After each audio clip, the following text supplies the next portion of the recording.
Dans notre prochaine histoire, nous voyons le cas d'un homme qui était possédé d'un démon.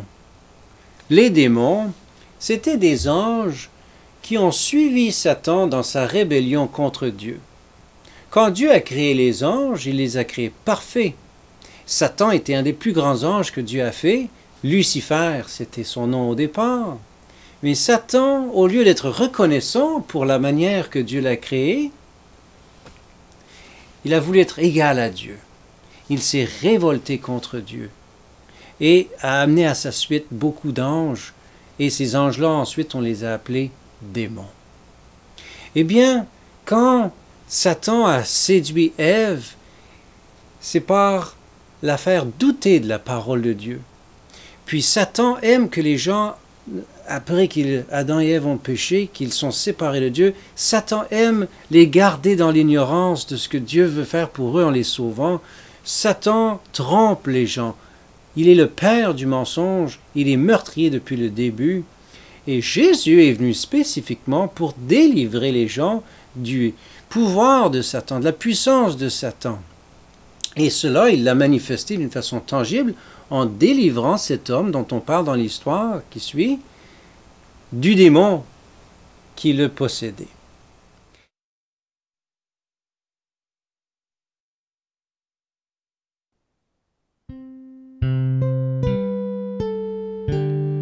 Il descendit à Capernaum, ville de la Galilée, et il enseignait le jour du sabbat.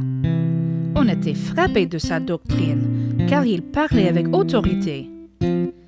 Il se trouva dans la synagogue un homme qui avait un esprit de démon impur et qui s'écria d'une voix forte: « Ah, qu'y a-t-il entre nous et toi, Jésus de Nazareth? Tu es venu pour nous perdre. Je sais qui tu es, le Saint de Dieu. » Jésus le menaça, disant: « Tais-toi et sors de cet homme. » Et le démon le jeta au milieu de l'assemblée et sortit de lui sans lui faire aucun mal. Tous furent saisis de stupeur et ils se disaient les uns aux autres: « Quelle est cette parole? Il commande avec autorité et puissance aux esprits impurs, et ils sortent. » Et sa renommée se répandit dans tous les lieux d'alentour.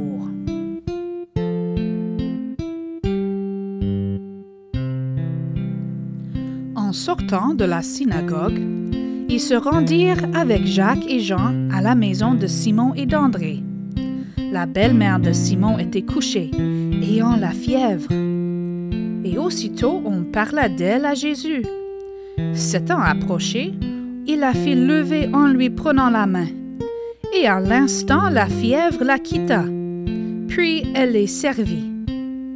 Le soir, après le coucher du soleil, on lui amena tous les malades et les démoniaques, et toute la ville était rassemblée devant sa porte.